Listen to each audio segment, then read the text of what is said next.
الحمد لله والصلاة والسلام على رسول الله وعلى آله وصحبه ومن والاه وبعد. Last week Dr. Izzat asked me to recite the verses in the Quran. I didn't know that he requested me to do, and since he's a very dear friend and like a father figure to me, I would like to start our class with reciting the verses of last week. I think it was Surah Fussilat. Is it الزخرف؟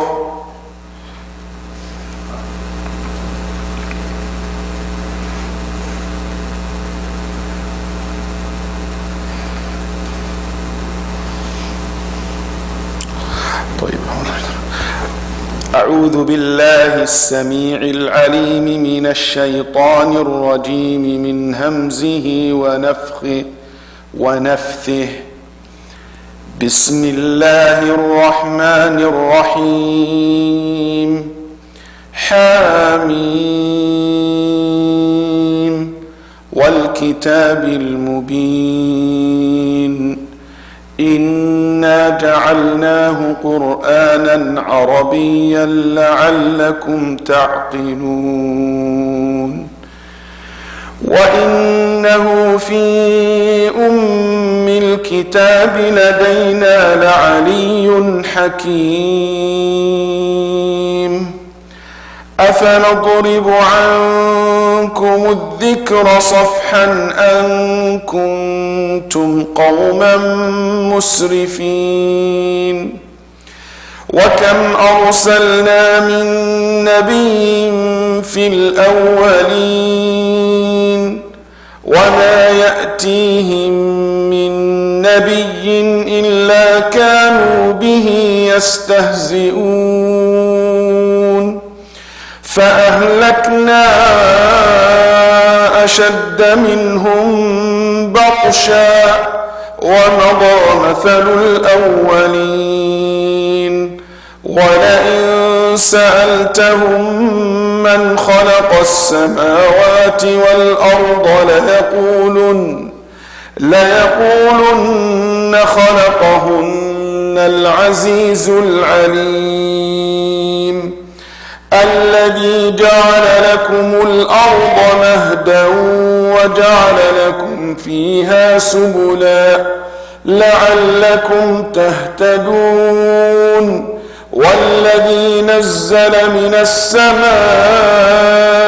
ماء بقدر فأنشرنا به بلدة ميتا كذلك تخرجون والذي خلق الأزواج كلها وجعل لكم من الفلك والأنعام ما تركبون لتستووا على ظهوره ثم تذكروا نعمة ربكم إذا استويتم عليه وتقولوا سبحان الذي سخر لنا هذا وما كنا له مقرنين وإنا إلى ربنا لمنقلبون. اللهم صل على محمد وعلى آل محمد. Inshallah, today we will continue with our class, the 40 hadith of the collection of the 40 hadith that is attributed to Imam Nawawi rahimahullah ta'ala. And we talking about the second hadith, or hadith Umar ibn al-Khattab radiyallahu anhu, known as hadith Jibreel. Anybody remember last week we said it also known as, al-ulama said this hadith, they give it a title. Hadith, Sunnah, very good. Sunnah, like Al-Fatiha is Quran. This hadith is Sunnah, the mother of the Sunnah. What that means, the mother of the Sunnah?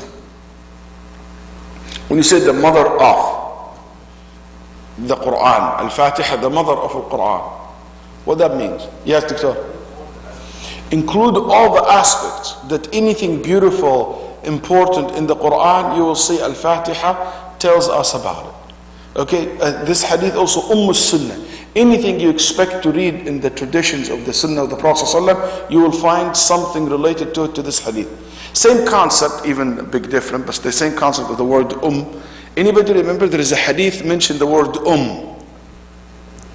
في حديث ذكر كلمة al-Qura, the mother of, that's a very good example. Why we call Mecca al-Qura? Why Mecca was called al-Qura? Anybody knows? لماذا سميت مكة القرى? Huh?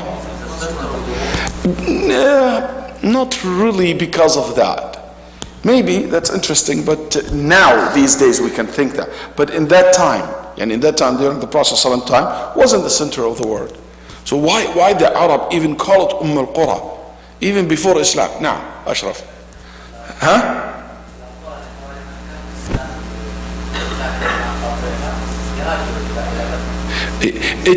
Very good. لأن مكة مقصد كل القرى التي حولها. Every single major city in that region at that time will migrate to Mecca either for Hajj, for Umrah, for visit, for business. It is kind of the heart of the Arabia. That's why the Arab call it al-Qura, the mother, because anything beautiful in any city, you will find something of it in Mecca. Also قالوا لأن لسان مكة يجمع لسان العرب جميعا. It is because the quality of language, the dialect of the Arabic language among the people of Mecca represent all Arabs. ولذلك في عرضة القرآن الأخيرة, the last time Al-Quran was reviewed with the Prophet sallallahu alaihi wasallam, was reviewed with the Prophet sallallahu with who? With Jibreel. Allah sent Jibreel to review the Quran with the Prophet sallallahu once every year. Except the last year of his life, Jibreel did it twice, and the two times, the two review were كانت المراجعة الأخيرة للنبي صلى الله عليه وسلم بلسان قريش, with the tongue of Quraysh. That's why Uthman radiallahu anhu arda, he only kept the way Quraysh pronounced the words and cancel everything else. Even there is other way of reciting the Quran was exist during the Prophet ﷺ. We're not familiar with it today. We don't even know what it is. So many of it. The Sahaba agreed to cancel and keep one way only, which is the way of Quraysh, lisan Quraysh. So because Quraysh tongue represent all the Arab. Even some ulama claim that this incident with Jibreel, when he reviewed with the Prophet ﷺ twice in the last year with lisan Quraysh, abrogated anything else before that. نسخت لفظا تلاوة ما كان من قبلها. And the point here is to show you that the Mecca deserves al-Qura because the tongue is the mother of all tongues among Arabs. It's the best tongue. So there's another hadith, كده famous hadith. Give you a hint. عن الخمر الخبائث أعوذ بالله. الخمر الخبائث, the mother of all evil. Why? Because al-khamr lead to everything evil. Al-khamr lead to killing. When you became, when you drunk, you can kill. Also, people fight a lot in the place where they drink. As a matter of fact, today, the number one reason of killing, I would assume, is khamr. Directly or indirectly, either hitting people while driving, while you're drunk, or fight in the clubs, nightclubs. Zina, adultery, always combined with khamr. Okay? Cheating, anything bad you can think of, al-khamr is an element in it. It's the mother of all evil. al-khaba'ith. Al-khaba'ith. That's why the word it means represent everything from that kind. So this is Sunnah, because in this hadith you will find that most of the hadith of the Prophet ﷺ, whatever meanings the hadith of the Prophet, tradition of the Prophet speaks about, this hadith represented it. طيب, very good. أيضا تكلمنا عن أن النبي صلى الله عليه وسلم, when Jibreel told him, he said, tell me about al-Iman. He said, to believe in Allah, to believe in angels, to believe in the books, to believe in the messengers, and to believe in the qadar khayrih wa sharrih, and to believe in the day of judgment and al-qadar khayrih wa sharrih. And we stop at this point, I guess. To believe in al-yawm al-akhir, the last day or the next life, the hereafter, as we said, this is a general, what the basics that every one of us as a Muslim must believe, that there is a resurrection. That's the basics that every Muslim must believe. هناك بعث. And this resurrection for the body and the souls. And there is a gathering in front of Allah subhanahu wa ta'ala. Then there is judgment. Allah will judge between us. Then there is a reward and punishment. The reward is in paradise and the punishment is in hellfire. And we believe in all what Al-Quran was Sunnah have told us about the day of judgment. And Al-Quran was Sunnah filled with detailed information about what will happen in the day of judgment. And in one narration, في إحدى روايات هذا الحديث في عند ابن حبان وأحمد وغيرهما, that النبي صلى الله عليه وسلم قال وأن تؤمن بالميزان والصراط. He said to believe in the last day, تؤمن باليوم الآخر والميزان والصراط, and to believe in something called the balance and the sirat, the path. As-sirat, it's a bridge going to be in the top of the hellfire. نسأل الله السلامة والعافية. Question: the hellfire is dark or it is full of light? Dark. Subhanallah, even the hellfire is fire. النار مادة للضوء. Fire brings what? Light. But this fire, as Allah subhanahu wa ta'ala said, فذهب الله بنورهم وتركهم في ظلمات. Allah ta'ala. So here Allah subhanahu wa ta'ala have the power to take that element from the fire that it doesn't produce light anymore. So what fire produce? Two things: heat and light. So Allah take the light out and keep what? That's what burned, a'udhu billah. But it is so dark in the hellfire. It is so dark. So that's why as-sirat, which is the bridge above the hellfire, going to be what? Dark as well. And that's where Allah subhanahu wa ta'ala told us in the Quran, يَوْمَ تَرَى الْمُؤْمِنِينَ وَالْمُؤْمِنَاتِ نُورُهُمْ يَسْعَى بَيْنَ أَيْدِيهِمْ وَبِأَيْمَانِهِمْ. When you see in the day of judgment, the believers, their lights in front of them. In front of them. قال النبي صلى الله عليه وسلم in the authentic hadith, قال النبي صلى الله عليه وسلم مثل نور المؤمن يوم القيامة بعضهم كمثل جبل أحد أو كمثل الجبل. The light, the amount of light that the person produce, like the size of mountain.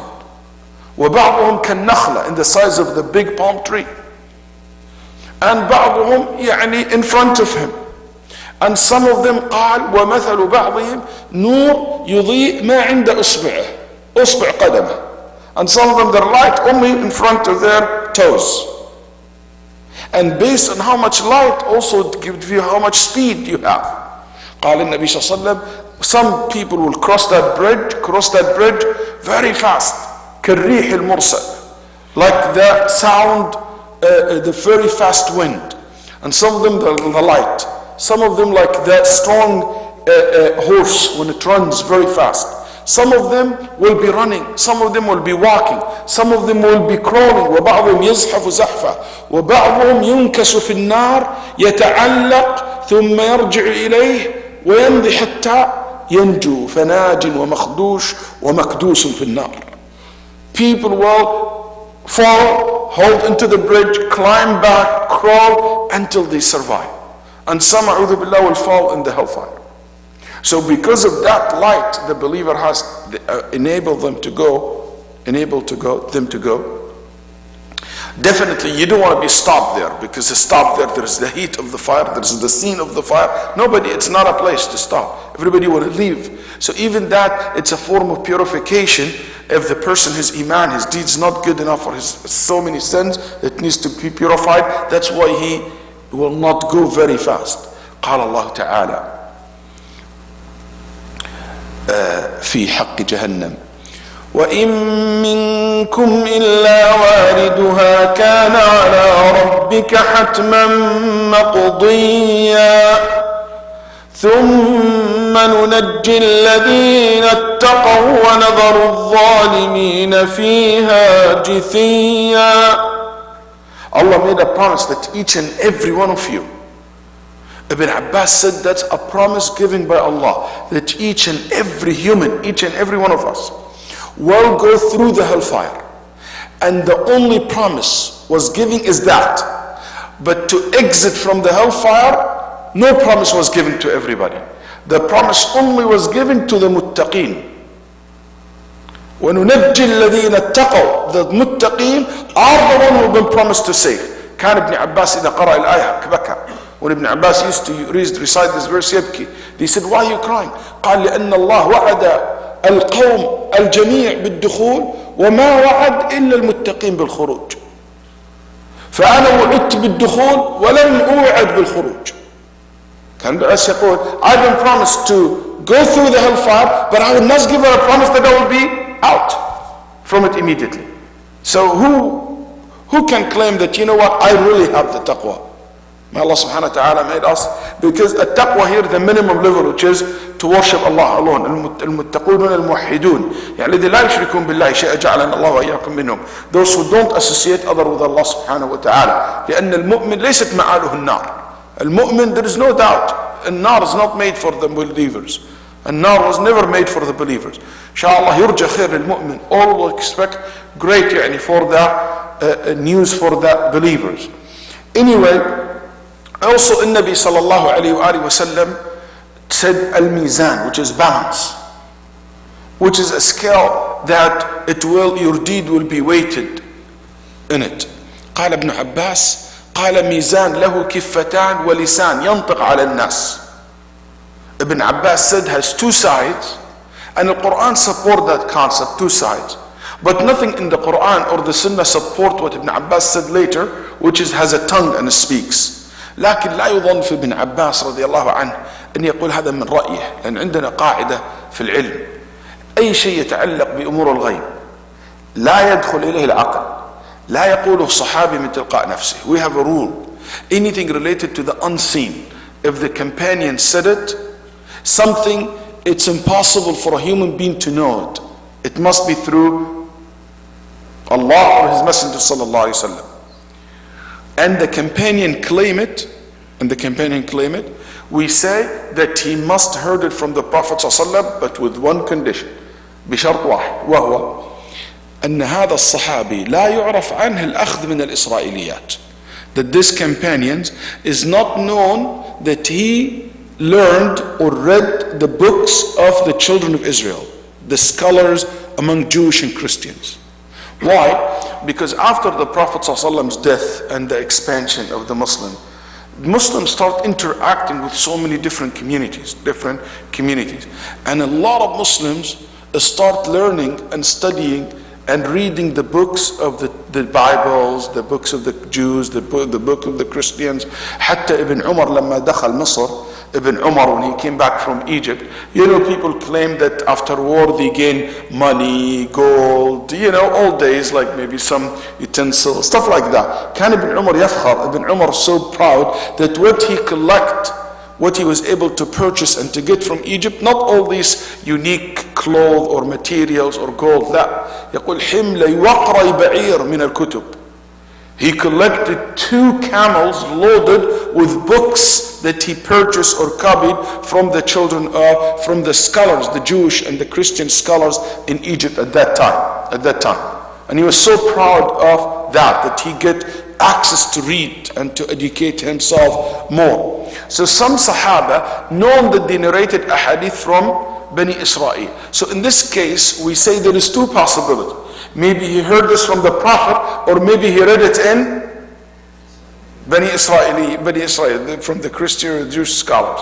So companion like this, we will not say his statement marfu' hukman ila Nabi sallallahu alaihi wasallam. We would not say that this statement goes to the Prophet sallallahu alaihi wasallam, because there is a chance. And in the Hadith Rasulullah, we don't take the chance. We always go with the safe side. So, but if the companion's known that he never he never read these kind of books, we say whatever he said, it's from the Prophet ﷺ. Ulama call this category hadith marfu' hukman. Yani they said this is a statement of the Prophet sallallahu alaihi wasallam. as if the Prophet ﷺ himself said it. But Ibn Abbas, there is a debate between the scholars about him. Was he among those who narrate from children of Israel or not? Wallahu a'lam. So many of the research that I come across, which is very good argument that he was not. Actually, he was against that. كان ممن ينهى عن النظر في كتب بني إسرائيل. So that's why almost everyone among Ahl Sunnah wrote about the Day of Judgment. They said هذا الميزان له لسان كما قال ابن عباس. لا يكاد يخلو أحد مما كتب في العقيدة, starting from Bukhari, from Imam Shafi'i rahimahullah, from Imam Ibn Abi Hatim in his Aqidah, you know, the early Muslim scholars, Sufyan al-Thawri, you name it, you will find hundreds of the early generation, the successor, the follower of the successors, had followed Ibn Abbas' opinion that it has 10. Allah subhanahu wa ta'ala knows best.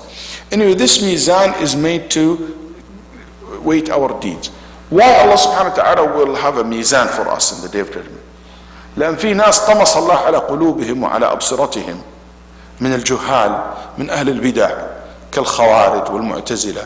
There is some deviant sects. They were very disrespectful to Allah and His Messenger صلى الله عليه وسلم. They said there is no such things called mizan, scale. They said no. قال هذا الميزان من شأن البقالين وليس من شأن رب العالمين. They said mizan, scale, this is for somebody sell grocery. Allah doesn't need a scale. Allah knows, He doesn't need to weight your deeds. هذا من الجهل, this is ignorant. They thought that the scales is made because Allah doesn't know your deeds. No. So what is the purpose, you think, of having the mizan?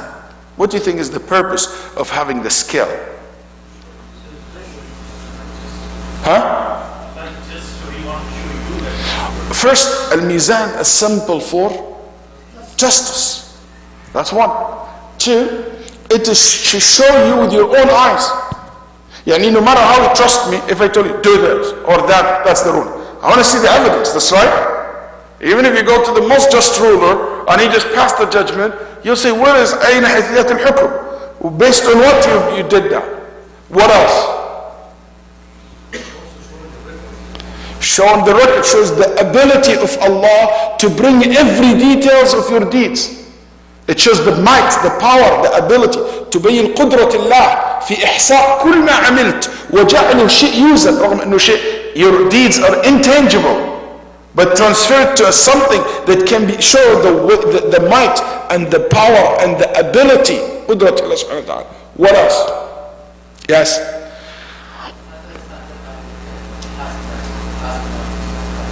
It gives you that concept of looking at the both sides even today. Always kind of weight your deeds. Very good. Very good. It shows the mercy of Allah. How is that? Subhanallah ya akhi. Some small deeds will be so heavy in your skill on the Day of Judgment. What is the heaviest thing in your skill in the Day of Judgment? La ilaha illallah iftah alik. La ilaha illallah. And قال النبي صلى الله عليه وسلم أثقل شيء في ميزان العبد يوم القيامة حسن الخلق. The heaviest things in your skill in the Day of Judgment, good manners.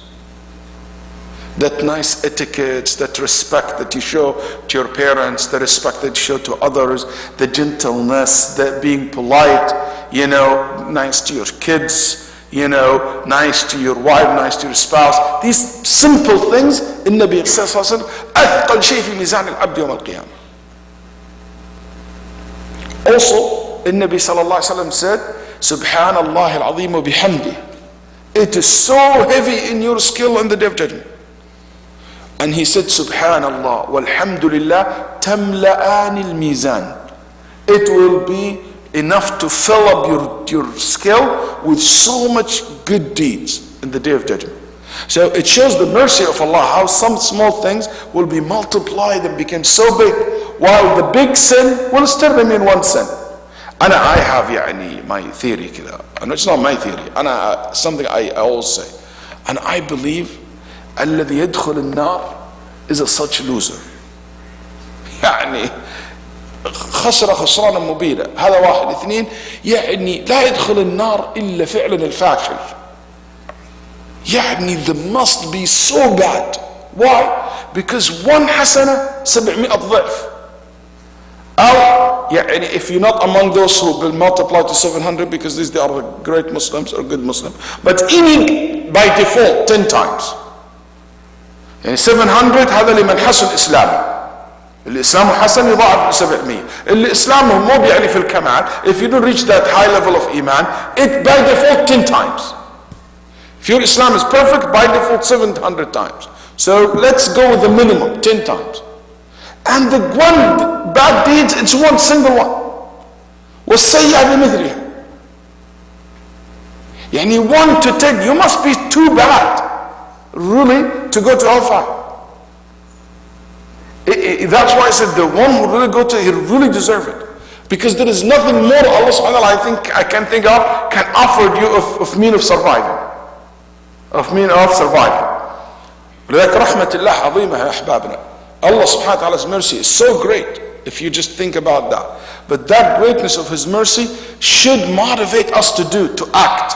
It does not demotivate us. It actually motivates us to seek more of His love and support and His reward.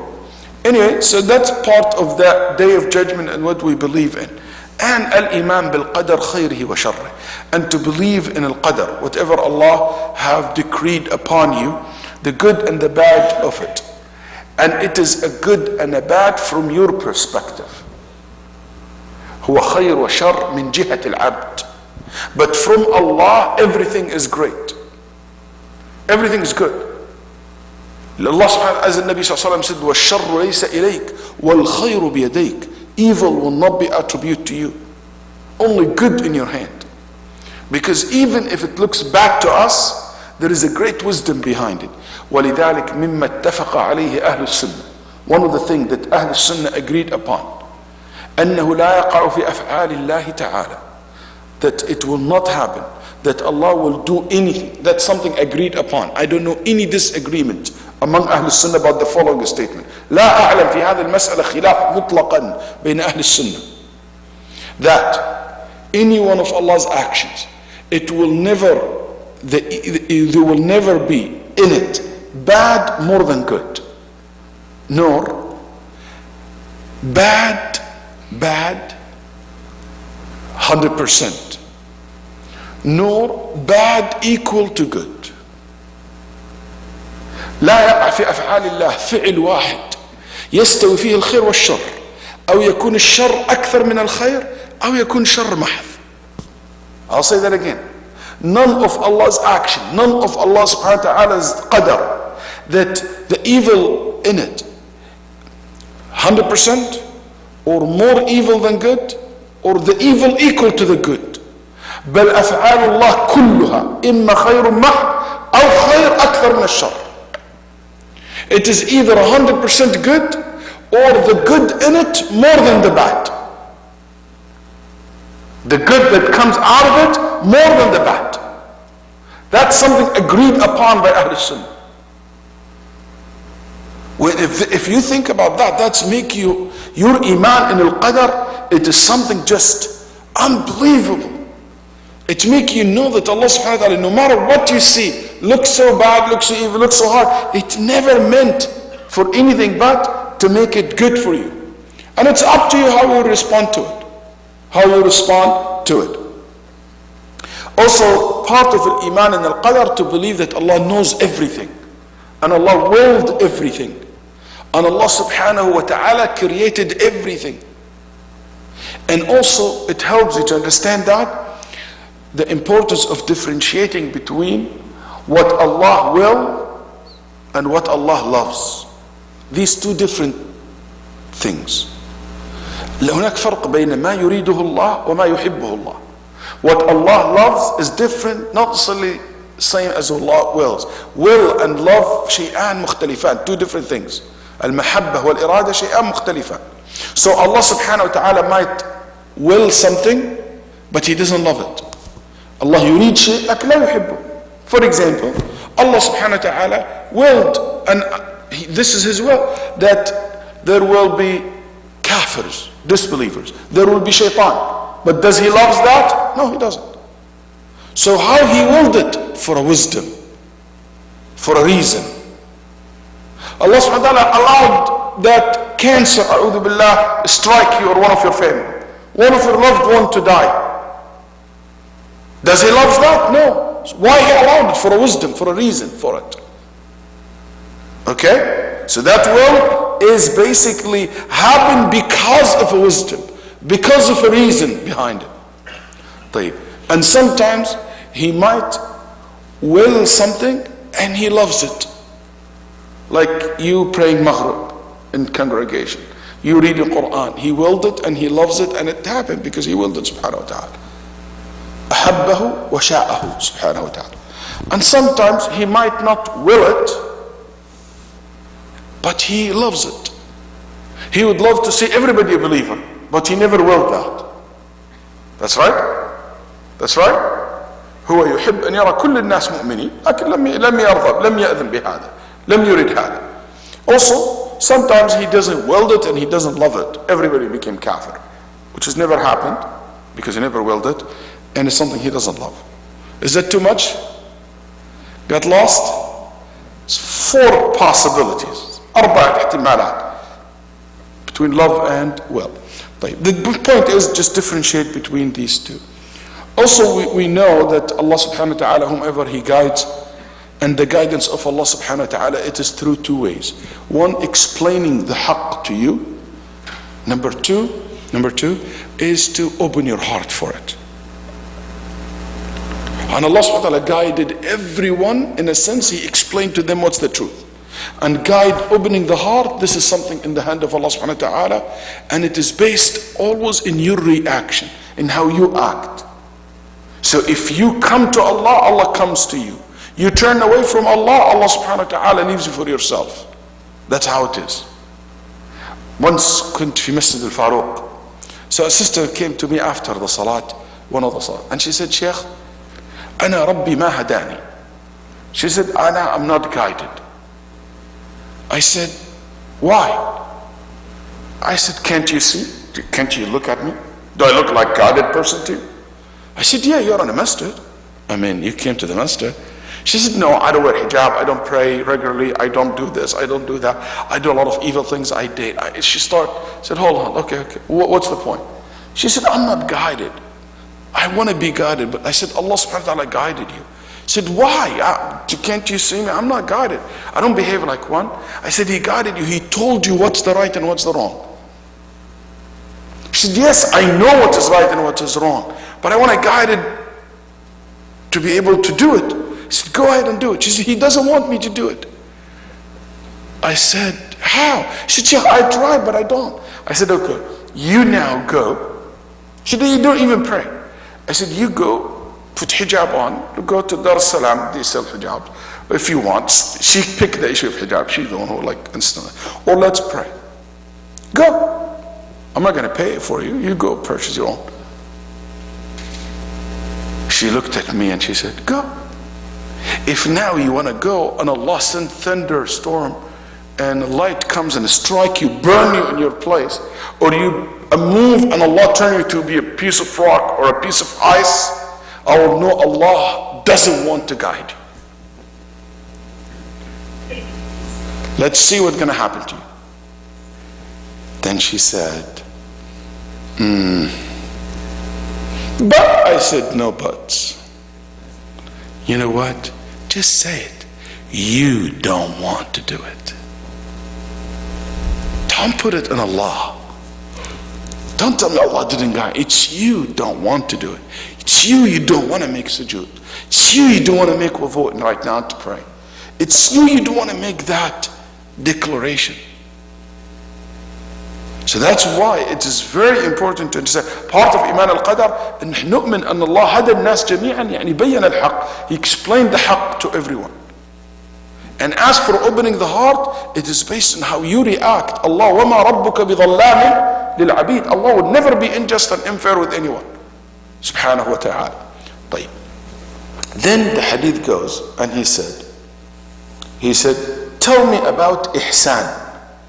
He said, it is to worship Allah as you are seeing Him. And while you see Him, not yet truly,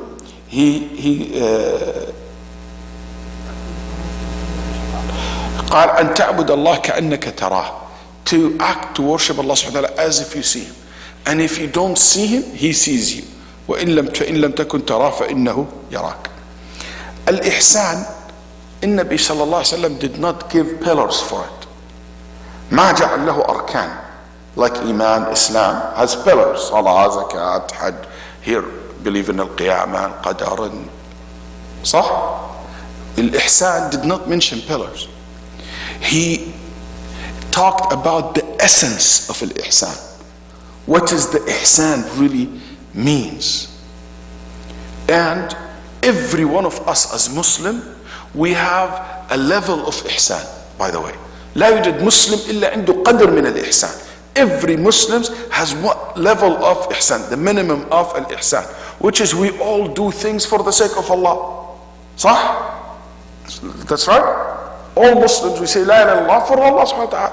يعني قال أن تعبد الله كأنك تراه فإن لم تكن تراه فإنه يراك.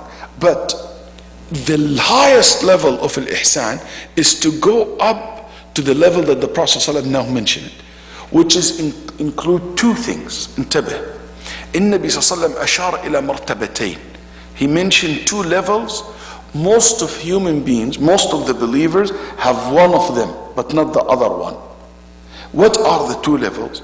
النبي صلى الله عليه وسلم أشار إلى مرتبتين. The first one, the ulama, they call it مرتبة المراقبة. And the second one, مرتبة المشاهدة. The first one, مرتبة, the first level, المراقبة, which it means that if you don't see him, he sees you. Everybody knows that Allah sees us. Allah sees us. That level, it's very common. And alhamdulillah, good mu'min always remember that Allah subhanahu wa ta'ala sees them. وَمَا تَكُونُ فِي شَأْنٍ وَمَا تَتْلُو مِنْهُ مِنْ قُرْآنٍ وَلَا تَعْمَلُونَ مِنْ عَمَلٍ إِلَّا كُنَّا عَلَيْكُمْ شُهُودًا إِذْ تُفِيضُونَ فِيهِ. Allah subhanahu wa ta'ala said that Allah is witnessing what you are doing. Witnessing. وَهُوَ الَّذِي يَرَاكَ حِينَ تَقُومُ. He sees you when you stand up in the night prayer. وَتَقَلُّبَكَ فِي السَّاجِدِينَ. And when you make your sujood. So here al-muraqabah is always to remember that Allah is watching you. They said Yusuf alayhi salam, Yusuf, when Zulaykha, the princess, she tried to seduce him. And she locked all the doors, that's right? She locked all the doors. But in that room was the statues of her son, of her Lord. So she take her khimar, her scarf, and she covered it. She covered the statue. فقال يوسف عليه السلام, what about him? What about him? How are you going to cover? What kind of scarf you have to cover the Allah subhanahu wa ta'ala with? How are you going to cover that? So that issue of muraqabah, this is a very good high level, that you always remember that Allah subhanahu wa ta'ala watching you. And this is in the time of good deeds and bad deeds. And it's so beautiful in the Quran, it speaks about both. It speaks even more about the good deeds. That Allah said, when you pray, Allah's watching you. That will motivate you to pray, to stand up in the night prayer. When you stand up for Salat now, Salat al-Isha, remember that Allah looking at you. When you make wudu, Allah's looking at you. When you give your sadaqah, Allah's looking at you. When you gather this kind of Allah looking at us. That's a one level. The second level before azan, called adhan, is al-mushahada, which is كَأَنَّكَ تَرَاهُ. Not that he sees us, no, as if you see him. What that means. إيش معنى كأنك تراه? You see him, not him seeing you. يعني the first one is to know that you've been seen. But the second level is for you to see. As if you see Allah. Let's talk this after Salat Adhan.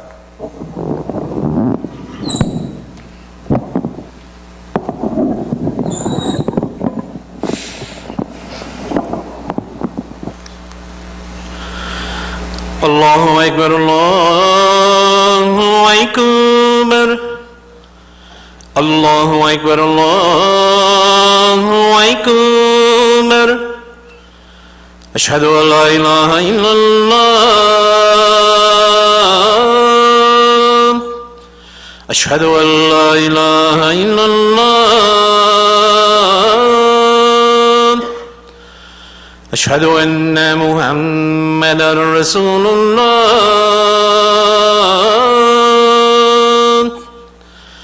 أشهد أن محمدا رسول الله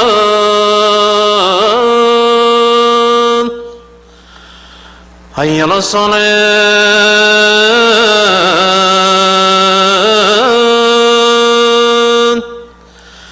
حي على الصلاة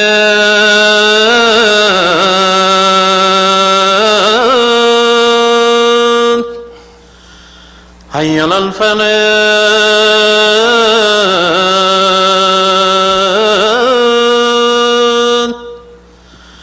حي على الفلاح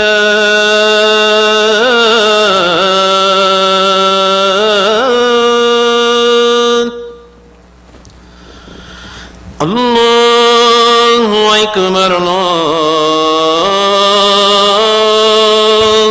أكبر لا إله إلا الله.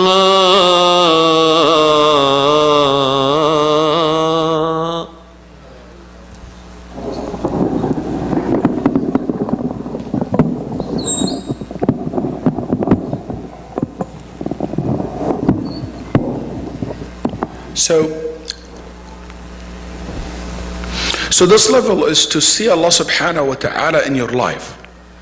And what that means, it means that you not only feel that He's watching, no, it is to see the result and the outcome of His attributes in things. Like you see Allah's beauty in the creation. You see Allah's wisdom in the creation. You see Allah's might in the creation. You see Allah subhanahu wa ta'ala's knowledge in the creation. You see everything you see, it reminds you of the might and the greatness of Allah subhanahu wa ta'ala. That's why بعض السلف, when they see something, immediately connect it to Allah subhanahu wa ta'ala. Once one of the early Muslim generation was sitting and they saw the locusts, al-jarad, how they spread all over the place. So immediately that person cried. The student said, why are you crying? He said, I remembered how Allah in the day of judgment, as He said, Kal jaradil muntashir, He will resurrect us in this format, in this way. So you remember Allah, you see Allah subhanahu wa ta'ala in His attributes, His qualities, in every single aspect of your life. That level is a very high level. And it is based on the previous one. The more you think of Allah watching you, the more you will see Him in the creation. But there is here an important differentiation must be made. Because through the history, there is some extreme groups among Sufis, they went astray in this area. They thought that seeing Him could means literally seeing Allah, which is absolutely wrong. But seeing the results of Allah's attributes, that's absolutely correct. Are you following me? إذن الخلط بين رؤية الله يعني رؤية حقيقة صفات الله هذا غلط وضلال. لكن رؤية آثار صفات الله هذا حق. This is a very high level of iman, to see the outcome, the impact of His quality on the creation and in the world around you. Then he said, then tell me about the day of judgment. Then the hour. Then the Prophet ﷺ said, the one questioned about it knows no better than the questioner. He said, then tell me about its signs. He said that the slave girl will give birth to her masters, and that you will see the barefoot, naked, destitute herdmen competing in constructing lofty, high-rise buildings. Then he took himself off, and I stayed for a while. Umar ibn al-Khattab said. Then he said, "Oh Umar," the Prophet ﷺ said, "Oh Umar, do you know who the questioner was?" I said, "Allah and His Messenger know best." He said, "He was Jibreel, the angel Jibreel, who came to you to teach you your religion." This hadith, as we said, narrated by Imam Muslim rahimahullah and others. طيب. So here, he said, "Tell me about the day of judgment." The Prophet ﷺ doesn't know when the day of judgment will take place, because Allah subhanahu wa ta'ala, this is one of 5 things that Allah subhanahu wa ta'ala said that it is, the knowledge of it belongs to Him only, as it mentioned in the end of Surah Luqman. One of it, when the day of judgment. يسألونك أيان مرساها فيما أنت من ذكراها إلى ربك منتهاها. Only Allah knows when the day of judgment will happen. But Allah subhanahu wa ta'ala told us, فَقَدْ جَاءَ أَشْرَاطُهَا. There is a signs for the day of judgment appeared prior to its existence. We know the day of judgment will be passed on Friday. قال تقوم الساعة في يوم الجمعة يقول النبي صلى الله عليه وسلم.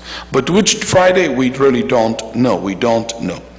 So this is something the Prophet ﷺ, even the prophets before him, they don't know. In Sahih Muslim, the Prophet ﷺ in Al-Isra wal-Mi'raj, he met Ibrahim and Musa and Isa. They all sitting together. So he told both 3 of them, Ibrahim, Musa, Muhammad ﷺ, they asked Isa, when the day of judgment? Why do you think they asked Isa? Because he's one of the sign of the day of judgment. When he comes down, this is the end of the days. So they thought maybe he knows when the day of judgment. Maybe Allah told him when he will be sent down to earth. Then Isa ibn Maryam said, "Wallahi, I don't know. The only thing I know, my Lord told me there is a day will come and I will be descending in Damascus to kill the false Messiah. ينزل ليقتل المسيح الدجال. But I have no idea when this day will be." So even him knows, and all these prophets, no one knows when the day of judgment will take place. Then he said, "Give me the signs." يوم القيامة العلماء said it has 2 types of signs. لها علامتان. علامات كبرى وصغرى. Major and minor. Major and minor. What is the major and minor? The major ones are the one that will be recognized and seen by all humanity. علامات الساعة الكبرى كل الخلق يعرفها. الصغرى, not everybody will recognize it.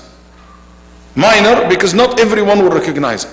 For example, من علامات الساعة الصغرى, النبي صلى الله عليه وسلم said, for instance, he said here that you'll see the Bedouins or the distanced or the people who live in deserts or barefoot, who don't have will turn to be able to construct high buildings.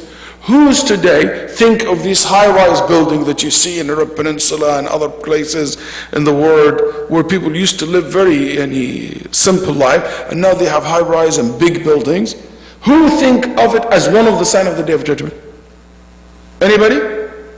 Not really. Not many people. In Nabi Sallallahu Alaihi Wasallam, for example, one of the signs of the Day of Judgment, that you pass by people, you don't give them salam. Who think of that as a sign of the Day of Judgment? Not many. But the major signs of the Day of Judgment, major signs, everybody will know. When the sun comes from the west, everybody notice it. Minor signs maybe happened and disappeared, khalas. Happened in the past. Like for example, the Prophet said, one of the signs of the Day of Judgment, ta'un, a plague that took place during Umar ibn al-Khattab's time. Khalas, intaha. We didn't witness it. Not everybody will know it. Or those people in that place only witness, but not everyone on the earth. But major signs, no. The false Messiah, everybody will know about it. Jesus, everybody will know about it. The beast, everybody will know it.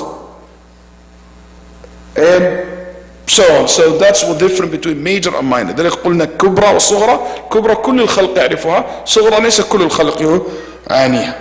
طيب. Then the Nabi sallallahu alaihi wasallam said, give example of the minor signs, because they are more popular and more relevant to people.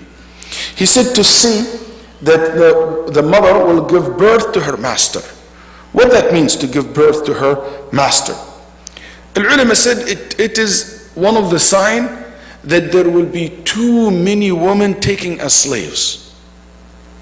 Because when a man have a slave girl and she get pregnant and she have a boy, this boy immediately will be free, not slave. So the slavery will not recycle. That's one of the way Islam ends slavery. In the old days before Islam, if he got a boy, he was still slave.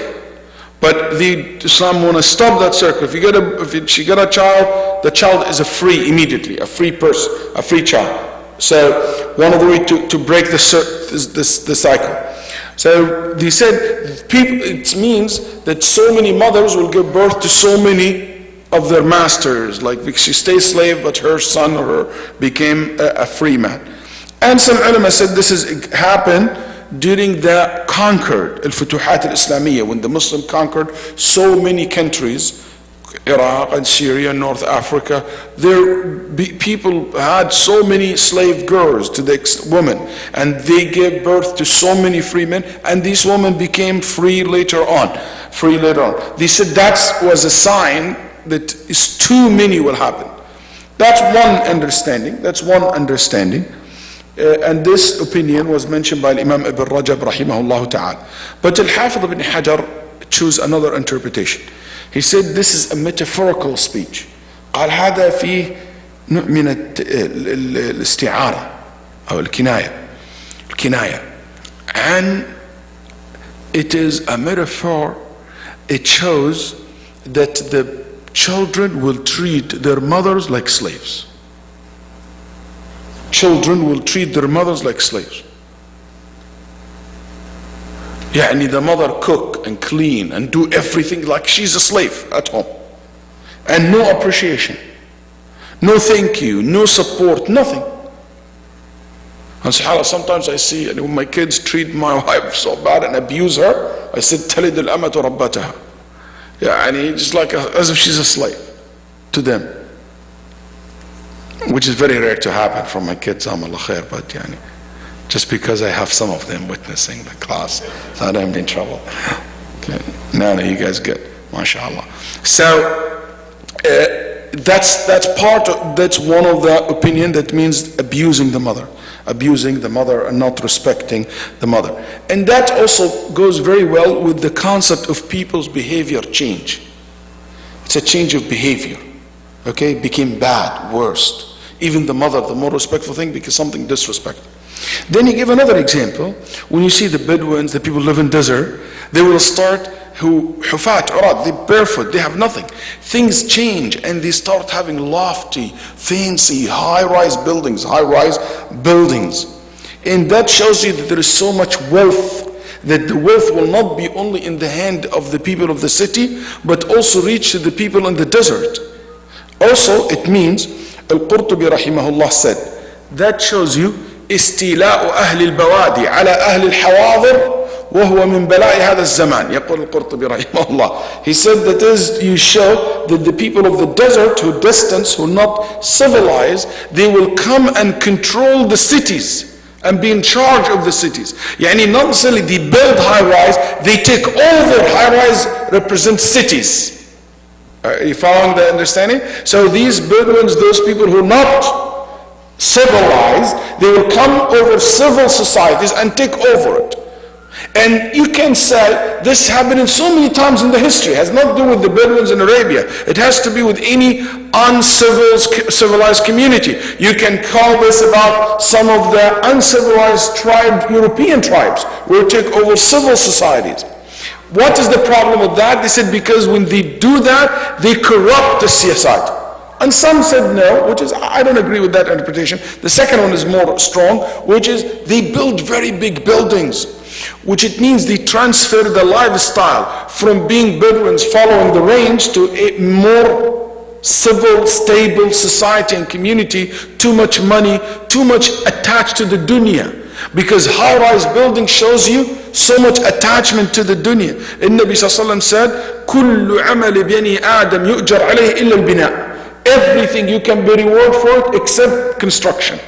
Building construction for homes, this is one thing you don't get reward for it. Even if you have a good intention, ulama said. Because it is the clear sign of the strong attachment to the dunya. That you build like construction, not unshakable. Anyway, we'll come to mention something important. Also in another narration said ru'usun nas. In another narration he said qasummun bukum, ignorant, they don't understand, they have no brain, this is the quality of those people. Umar in another narration said after 3 nights the Prophet told me who was that person was. Let's go over some of the benefits of the hadith. Before that, I want to mention something. The sign of the Day of Judgment does not necessarily mean that these signs are something bad. That's a misconception. Yani not because it's a sign of the Day of Judgment means that's something wrong. There is nothing wrong with building high-rise buildings. And Nabi Sallallahu Alaihi Wasallam did not say that to condemn to what they did. No, he's just telling what will happen. Don't ever think that this hadith in any way, how, form, shape suggests that it's haram or not good to have a rise. Actually, the right thing is to have a civil society, build buildings, whatever is good for people. But this hadith does not condemn this action. Nobody ever understands that from the hadith of the Day of Judgment, the sign of the Day of Judgment. Let's see some of the fawaid, some of the lessons that we can learn from this hadith. One, if you have some, raise your hand. One, it is you should have the proper etiquette when you sit in front of the scholars and when you sit in learning. Like Jibreel, how he sat in a very respectful way. And also have the proper way of asking and talking and addressing the person. That's one lesson. Two, you should not answer about something you have no knowledge of. And Nabi, when he was asked, when is the Day of Judgment? He said, I don't know. That's Muhammad sallallahu alaihi wasallam. So what about, there is a TV program in Egypt. It's a kind of not very good. It's called, ايش يا أسامة؟ ها؟ أرجوك ما تفتيش. Yeah, أرجوك ما تفتيش. Please don't give fatwa. I Google it. I close it down because it is hilarious. Okay, it's called Arguk Matiftish. It is unbelievable, man. They ask people like, things and they give fatwa in it as if they are expert. It's a street. They go to the street and they ask people random question.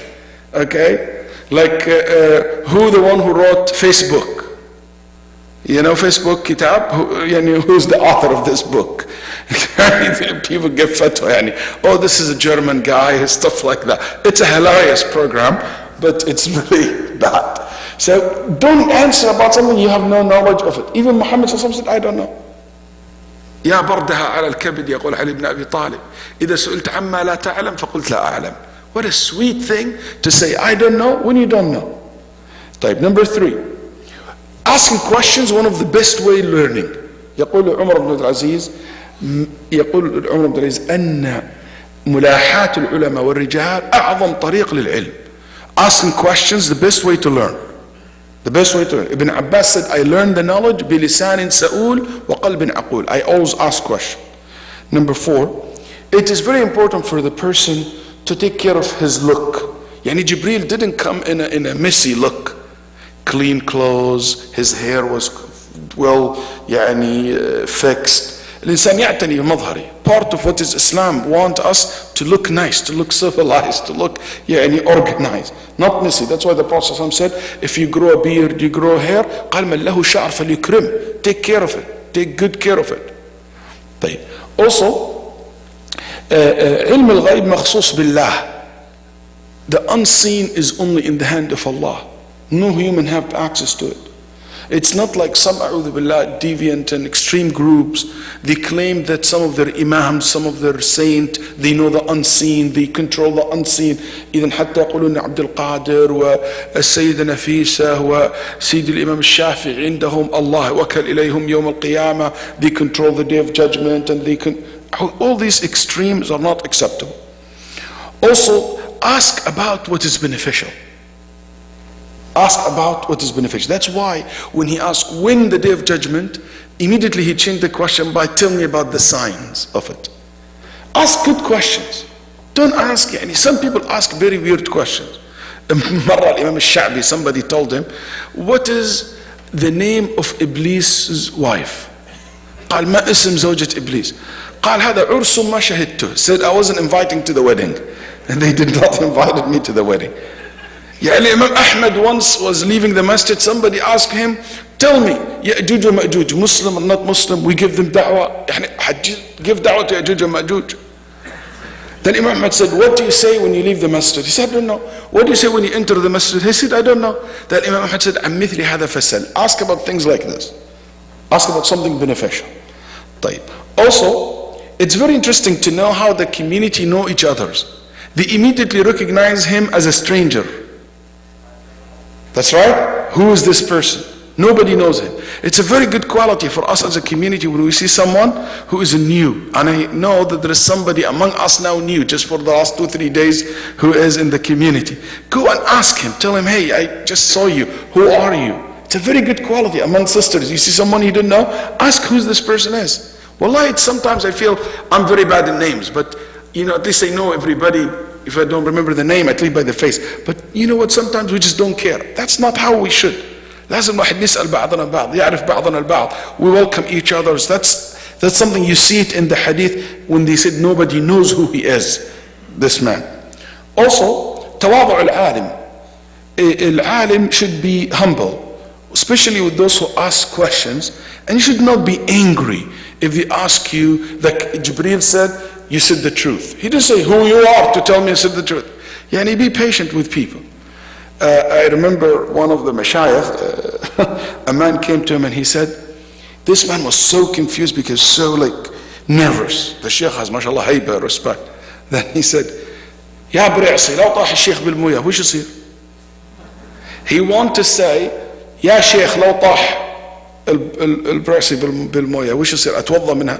He want to say, ya sheikh, if the lizard fall in the water, can I still use the water for wudu? But he was so confused. He said, oh lizard, if the sheikh fall in the water, can I still make wudu? So he said, yes you can. He smiled. He was not angry. Just take it easy with the person. طيب. Also, ضرب المثال من أفضل طرق التفهيم. One of the best way to explain things, give examples. Don't go in philosophical debates and argumentation. Also, Islam is not just emotions, empty emotions, just article of theology and philosophical argument. الإسلام ليس دين فلسفي. ليس مشاعر بس. علم وعمل, actions, رقائق, soft-heartening things, spiritual things, but also actions. Salat, siyam, sadaqah. That's the deen. The deen is a combination of all of this. It will be completely misguided if you think the deen is a collection of spiritual things or a faith article of faith or philosophical things that you need to debate it. The religion is a combination of all these things together. Also, it is very important not to ask about things doesn't concern you. Yani the companion did not ask, who are you, and start asking the question. They waited until the Prophet explained to them exactly who that person is and why he came. Also it shows the honor of this ummah, that Allah sent Jibreel to the companion, and the honor of the Sahaba, sent Jibreel to teach them directly the deen. Teach them directly the deen. Also, it is very important when we talk about al-ihsan to remember what Isa alayhi salam used to say. He said, Ya ma'shar al-hawariyin, kallimu Allah kathira wa kallimu al-nasa qalila. He said, oh my followers, talk to Allah so much and talk to each other less. He said, how can we talk to Allah so much? He said, bi munajati, when you pray, when you make dua, when you pray to Him, and talk to each other less. Also, we need to know that civilization is not by high-rise buildings. It's about the attitude, the quality of people who are building these high-rise buildings. Civilization is never measured by how big army you have, but how moral conduct that you have as a society. That's why the Prophet told us about these people who build these high-rise buildings. Sum bukum umi, they understand, they don't see, they don't comprehend. Okay?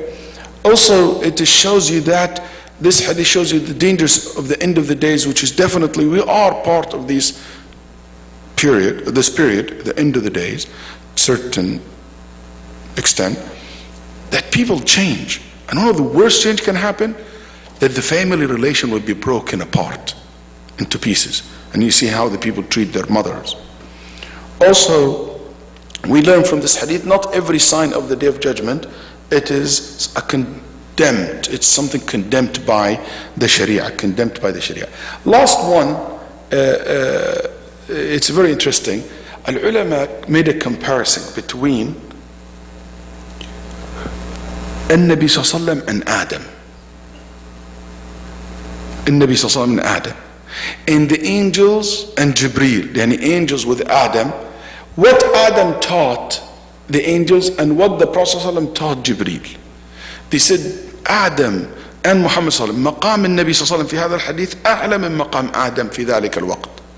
They said Adam's and Muhammad ﷺ position higher than Adam. Why? Because Adam علمهم الأسماء الكونيات.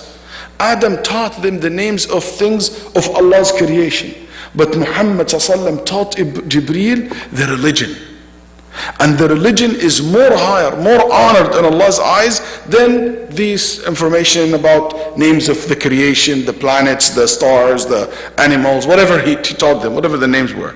So Adam taught them something related to the worldly life, while Muhammad ﷺ taught Jibreel about things related to the religion itself, which is higher level. قالوا هذا فيه مقام أعظم من مقام آدم عليه السلام في تعليم الملائكة. Allah subhanahu wa ta'ala knows best. We'll pray inshallah. And after Isha, if somebody want to share one of the fa'idah, he or she more than welcome inshallah ta'ala. Let's pray.